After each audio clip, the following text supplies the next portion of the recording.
Hello दोस्तों, प्रीत technical में आपका फिर से स्वागत है। तो आज समझेंगे हम अपने घर में डबल फेज के साथ हाउस वायरिंग कैसे कर सकते हैं। जैसे कि अपने घर में अगर डबल फेज के साथ अपने घर में हाउस वायरिंग करना चाहते हैं तो कैसे कर सकते हैं। तो इस वीडियो के माध्यम से आपको हम बताएंगे कि अपने घर में अगर डबल फेज के साथ अगर अपने घर में वायरिंग करना चाहते हैं तो हम इस वीडियो के माध्यम से आसानी से खुद ही कर सकते हैं। तो इसमें जो जो सामान की हमको जब जरूरत पड़ने वाली है वो सामान हमने इसमें बताया हुआ है, और किस तरह से हम वायरिंग का मतलब कि डबल फेज की वायरिंग करेंगे वो भी इसमें हमने बताया हुआ है। तो डबल फेज की आवश्यकता हमको कब पड़ती है, जैसे कि कभी कभी क्या होता है ना कि हमारे घर में सिंगल फेज के वायरिंग क्या होता है, जैसे सिंगल फेज से वायरिंग क्या होता है, कभी कभी पोल से हमको थ्री फेज मिलता है। थ्री फेज देखा होगा, कभी कभी हमारे जो घरों में लाइन आती है ना तो खंबे पे चार चार तारे होती है, जिसमें एक न्यूट्रल होती है और 3 फेज होते हैं जो कि 220 के होते हैं। 3 जो फेज होते हैं ना वो 220 वोल्ट के 3 फेज होते हैं और एक न्यूट्रल की होती है। तो हमारे घर में एक ही फेज से वायरिंग की होती है। तो कभी कभी क्या होता है, अगर ट्रांसफार्मर से किसी वजह से एक फेज की फ्यूज उड़ जाता है ना, एक फेज का फ्यूज उड़ जाता है, तो उस अवस्था में किसी घर में लाइन होती है, किसी घर में लाइट होती नहीं है। जैसे किसी घर में लाइट होती है, किसी घर में होती नहीं है। तो उस अवस्था में हमारे घर में अगर डबल फेज से करते हैं ना तो कभी भी हमको दिक्कत होने वाली नहीं है। जैसे कि अगर हम डबल फेज से करते हैं तो एक फेज कट भी जा रहा है ना, अगर एक फेज का फ्यूज ट्रांसफार्मर के पास से उड़ जा रहा है उसका फ्यूज, तो हम एक दूसरे फेज से अपने घर में कैसे चेंजर की मदद से दूसरे फेज से हम अपने घर में काम कर सकते हैं और लाइट का यूज कर सकते हैं। तो इस वीडियो में हम समझते हैं। तो चलिए दोस्तों जल्द से वीडियो को शुरू कर लेते हैं। तो जो हमारा फर्स्ट है ना, जो हम चेंजर के साथ डबल फेज की वायरिंग, जैसे कि एक तो हम चेंजर के साथ में कर सकते हैं डबल फेज की वायरिंग, और दूसरा है जो दूसरा है हमारा वो टू वे स्विच लगाकर भी हम डबल फेज की वायरिंग कर सकते हैं। तो टू वे स्विच में क्या दिक्कत आती है, टू वे स्विच में हम ज्यादा लोड नहीं चला सकते। जो चेंजर है ना उसमें हम ज्यादा लोड चला सकते हैं, जो टू वे स्विच है ना उसमें हम ज्यादा लोड नहीं चला सकते। और तीसरा नंबर पे है हमारा डबल फ्यूज के साथ डबल फेज की वायरिंग, जैसे कि डबल फेज की वायरिंग, डबल फेज की वायरिंग,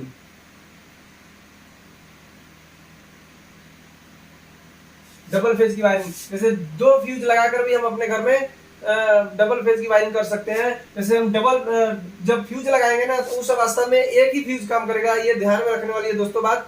अगर हम दोनों फ्यूज लगा देंगे ना तो उस जगह पे हमारा शॉर्ट सर्किट होने का अवस्था हो जाएगा। तो इस वीडियो में हम स्टेप बाय स्टेप समझेंगे कि हम चेंजर के साथ मतलब की वायरिंग कैसे कर सकते हैं, और टू वे स्विच के साथ हम वायरिंग कैसे कर सकते हैं, और डबल फ्यूज के साथ हम वायरिंग कैसे कर सकते हैं। तो सबसे पहले समझते हैं हम चेंजर के साथ अगर हम वायरिंग करना चाहते हैं तो कैसे कर सकते हैं। तो जो चेंजर है ना हमारा, देखिए दोस्तों ये चेंजर है, ये चेंजर बनाया हुआ है हमने, और हमारे जो पोल से आएगा ना, जैसे पोल से हमने 2 फेज ले लिए, 2 फेज ले लिए हमने और एक न्यूट्रल में ले लिया। न्यूट्रल को भी एक जो है ना हमारा चेंजर होता है उसमें चार पॉइंट आपको तार कसने के लिए ऊपर की तरफ दिए होते हैं, और 4 जो तार होते हैं वो नीचे की तरफ कसने के लिए दिए होते हैं। और जो हमारा ये है ना न्यूट्रल, सबसे पहले न्यूट्रल ले लेते हैं। न्यूट्रल लेकर जो हमारा चेंजर है उसके एक पॉइंट पे कस देते हैं, चेंजर के एक पॉइंट पे कस दिया हमने, ठीक है दोस्तों। और जो दूसरा फ्यूज है ना, दूसरा फेज है, जो दूसरे नंबर पर फेज है, उसको भी लेकर चेंजर के 1 नंबर पॉइंट पे कस देंगे। 1 नंबर पे पॉइंट पे कस दिया, और दूसरा जो फेज है उसको नीचे वाले पॉइंट पे कस देंगे 1 नंबर पे चेंजर के। जैसे डबल फेज हो गया, एक हमने चेंजर के 1 नंबर पिन पे कस दिया है, और दूसरा फेज है जो नीचे वाले पॉइंट के 1 नंबर पे कस दिया है। ये काम कैसे करता है दोस्तों, देखिए जो अंदर का जो हमारा ये चेंजर होता है ना, वो अंदर पे देखेंगे एक शाफ्ट के अंदर ना यू पत्ती लगी होती है ऐसे। तो जब हम ऐसे घुमाते हैं ना ऊपर की तरफ, तो ये पत्तियां जो बनी हुई है ना, ये पत्तियां यू की तरफ बनी होती है, वो इस ऐसे फंस जाती है, ये ऐसे फंस जाती है। यू जो बनी होती है अंदर की तरफ वो ऐसे फंस जाती है, और जो यहाँ से है ना, यहाँ से जो बाईपास हो जाता है यहाँ पे करंट, ये पत्ती है जो यहाँ पे बाईपास कर देती है। तो हमारे यहाँ से ना जो घर वाली तार है, जो मेन तार है, जो हम एमसीबी में बॉक्स में भी ले जा सकते हैं या घर पे भी ले जा सकते हैं, जो हमारी ये फेज वाली है ना, एक वाली पॉइंट, इसमें इस तार को हमने यहाँ से लेकर इसको घर में यूज करने के लिए ले लिया, ठीक है दोस्तों। यहाँ से हमने यूज करने के लिए एक फेज ले लिया, फेज वाली तार, और बची हमारी न्यूट्रल की। तो न्यूट्रल वाली तार हमने यहाँ से लेकर इसके 3 नंबर पॉइंट पे कसी हुई है। तो हमने क्या करना है, सिंपल यहाँ से तार जो हमारा 4 नंबर वाला पॉइंट है, यहाँ से ले जाना है घर में एक न्यूट्रल। यहाँ पे हमको फेज और न्यूट्रल दोनों मिल रहा है। और देखिए काम कैसे करेगा, जैसे कि हमारा न्यूट्रल तो यहाँ पे डायरेक्ट जो ऊपर की तरफ हैंडल करेंगे ना, ये हैंडल है जो ऊपर की तरफ करेंगे, तो यहाँ से हमने यहाँ से यू लगा दिया हुआ है जो हमारा अंदर लगा होता है चेंबर के अंदर। तो यहाँ से इसने बाईपास कर दिया करंट को, यहाँ से हमको फेज मिलने लग गया। ठीक है, एक नंबर फेज जो एक नंबर है, ये 2 नंबर फेज है हमारा, 1 नंबर फेज यहाँ से मिलने लग गया। और दूसरा जो न्यूट्रल हमको ऐसे ही बाईपास, यहाँ पे भी यू लगी होती है, देखिए यहाँ पे भी यू लगी होती है, यहाँ पे भी हमने जो हम ऊपर हैंडल ऊपर रखा, तो यहाँ से भी इसने न्यूट्रल यहाँ से करके अंदर से अंदर ही बाईपास कर दिया, यहाँ पे न्यूट्रल मिलने लग गया हमको। अगर हम हैंडल को बीच में कर देते हैं ना दोस्तों, बीच में अगर ना ही ऊपर ना ही नीचे और बीच में रख देते हैं, तो ये क्या होता है ना, ये जो यू है ना नीचे टच होगी ना ऊपर टच होगी, या ना यहाँ पे टच होगी, देखिए ना यहाँ पे टच होगी, और ये दोनों ऐसे खड़ी हो छोड़ देगी, यहाँ से दोनों को छोड़ देगी, ये दोनों पॉइंट को छोड़ देगी, तो ना हमारे घर में लाइन जो है ऑफ हो जाएगी। इस अवस्था में हमारे घर में अगर बीच में हमें इसमें हैंडल को रखते हैं ना, तो इस अवस्था में हमको घर में हैंडल जो लाइन है वो ऑफ मिलेगी।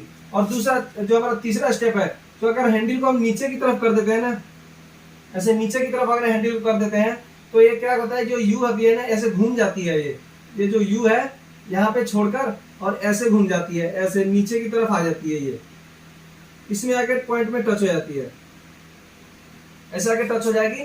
और जो हमारा न्यूट्रल है, जो यहाँ पे न्यूट्रल है वो तो बाईपास हो ही रहा है, तो यहाँ पे एक तार लगा होता है, ये भी जो है ना एक ही साइड में घूम जाती है, ऐसे घूम जाती है।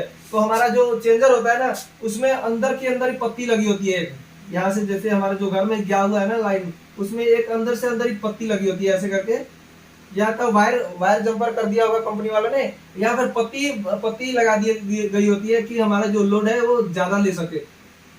अंदर ही पत्ती लगी होती है, जो ये पॉइंट में है, देखिए यहाँ पे पॉइंट में लगी होती है, ये बाईपास की होती है अंदर, और यहाँ पे भी ऐसे एक तार या पत्ती को ही अंदर ही बाईपास कर दी होती है। तो ऐसे जैसे हमारे दो, जब भी हमने हैंडल को नीचे किया, तो यहाँ से फेज मिल रहा है हमारा 1 नंबर फेज।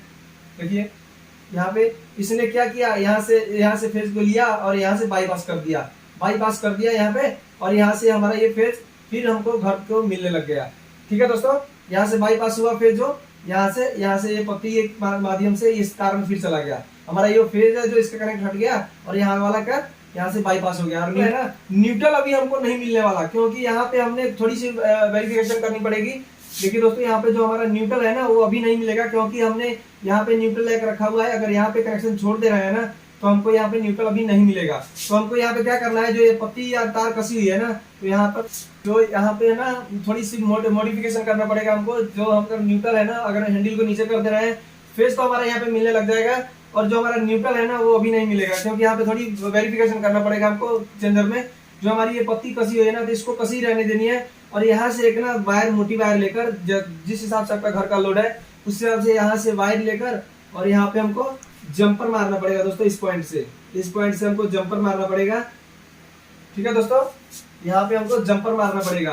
तो हमको यहाँ पे जंपर मार दिया, तो हमको यहाँ पे अगर यहाँ से यहाँ को बाईपास कर दिया इसने, यहाँ से हमने हैंडल नीचे किया, और यहाँ से क्या हुआ, यहाँ से लाइन गया, जो न्यूट्रल है हमारा, जो न्यूट्रल यहाँ से गया और यहाँ से बाईपास कर दिया, और यहाँ से हमको न्यूट्रल भी मिलने लग जाएगा।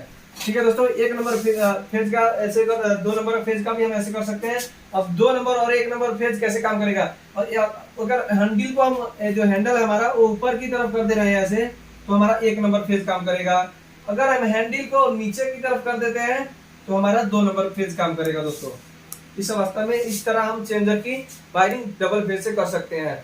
देखिए दोस्तों, इस डबल फेज की वायरिंग हमको करनी ही चाहिए। बाई चांस अगर ट्रांसफार्मर से कोई फेज का जो फ्यूज है उड़ जा रहा है, तो उस अवस्था में हम ये दोनों फेज का यूज कर सकते हैं, इसमें कोई भी दिक्कत वाली नहीं है। अगर वीडियो समझ लग रही है तो ठीक है, नहीं तो हमको कमेंट करके पूछ लीजिएगा, हम बता देंगे। और अब समझते हैं हम टू वे स्विच के साथ डबल फेज की वायरिंग। तो इसको समझते हैं हम।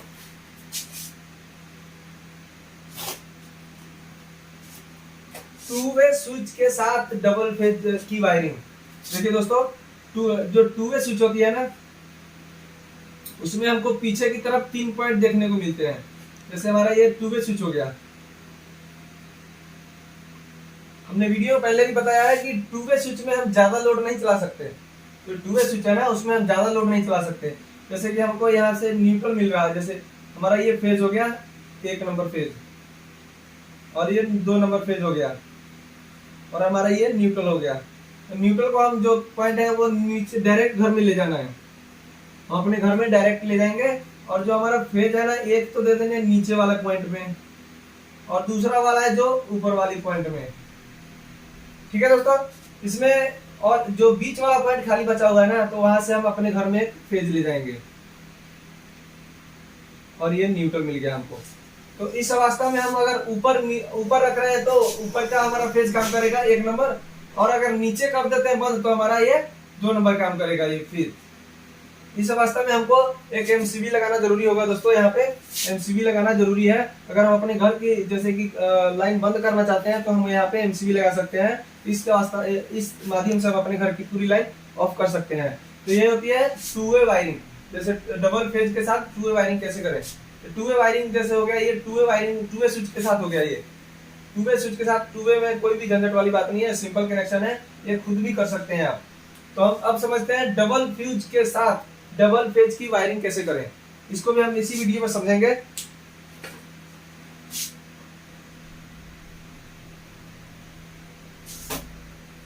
अब समझते हैं डबल फ्यूज के साथ। जैसे हमारा ये फ्यूज हो गया,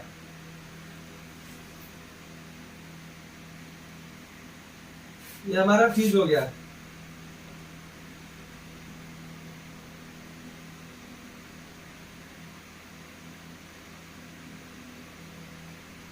ये हमारे 2 फ्यूज हो गए। जैसे कि हमको यहाँ पे न्यूट्रल हो गया, ये फेज 1 नंबर हो गया, 2 नंबर फेज हो गया। ठीक है, और एक फेज को हमको यहाँ पे जाकर कनेक्शन कर देना है, और ये जो 1 नंबर फेज है उसको 2 नंबर पे जाकर कनेक्शन कर देना है। ठीक है, और जो हमारा आउटपुट है ना, यहाँ पे ध्यान देने वाला बात है दोस्तों। यहाँ पे अब जो आउटपुट है यहाँ से लेकर जाएंगे अपने घर में। यहाँ से न्यूट्रल तो हमने डायरेक्ट ले लिया है, देखिए न्यूट्रल हमने अपने घर के लिए डायरेक्ट ले लिया है। ठीक है, और जो फेज वाला बात है ना, यहाँ पे ध्यान देने वाली बात है दोस्तों। अगर थोड़ी भी मिस्टेक हुई तो यहाँ पे शॉर्ट सर्किट हो सकता है। देखिए दोस्तों, यहाँ पे हमने ले लिया, और यहाँ से भी लेकर यहाँ पे हमको ज्वाइंट कर देना है। ठीक है, यहाँ से ज्वाइंट कर यहाँ पे 2 तार हमको मिल गया है, फेज मिल गया, न्यूट्रल मिल गया। इस अवस्था में क्या करना है दोस्तों, अगर एक फेज चल रहा है तो हमको एक फेज को निकाल देना पड़ेगा। फ्यूज जो लगा होता है ना, ऐसे फ्यूज लगाने वाला होता है, यहाँ पे लगाने वाला। तो अगर हम एक फेज से काम ले रहे हैं ना, तो एक फ्यूज को निकाल देना पड़ेगा। अगर बाई चांस 1 नंबर वाला फ्यूज अगर खत्म हो जा रहा है, पोल से कट जा रहा है, इसका फ्यूज हम निकाल देंगे, इसका फ्यूज निकाल देंगे और इसका वाला फ्यूज लगा देंगे। तो हमारा ये वाला फ्यूज जो है, फेज है 2 नंबर वाला फेज, वो काम करना स्टार्ट कर देगा। अगर बाई चांस हमने दोनों लगा दिए ना, तो यहाँ पे शॉर्ट सर्किट हो जाएगा। ये ध्यान देने वाले दोस्तों, एक बार में एक ही फ्यूज लगाना है, दोनों फ्यूज नहीं लगाना है दोस्तों। यहाँ पे जैसे कि हमने 2 नंबर का फ्यूज, 2 नंबर फेज का, हमारा 1 नंबर का फेज है उसका हमने फ्यूज निकाल दिया। यहाँ पे हमारा 2 नंबर वाला फेज काम कर रहा है। बाई चांस हमारा 2 नंबर का फ्यूज ट्रांसफार्मर के पास से उड़ जा रहा है, तो यहाँ पे हमारा इसको निकाल देंगे और इसको लगा देंगे। तो हमारा ये 1 नंबर वाला फेज जो काम करना स्टार्ट कर देगा दोस्तों। ये भी सिंपल ही है दोस्तों, ये भी कोई ज्यादा हार्ड नहीं है, ये भी वायरिंग कोई हार्ड नहीं है। इस तरह से हम अपने घर में डबल फेज के साथ वायरिंग कर सकते हैं। इसमें कोई भी मुश्किल होने वाली बात नहीं है दोस्तों। और तो अगर वीडियो दोस्तों अच्छी लगी हो तो सब्सक्राइब करना, लाइक करना और शेयर करना ना भूलें दोस्तों। हमको और क्या चाहिए, आपका प्यार ही चाहिए। तो मिलते हैं अगली वीडियो में दूसरी नई वीडियो लेकर।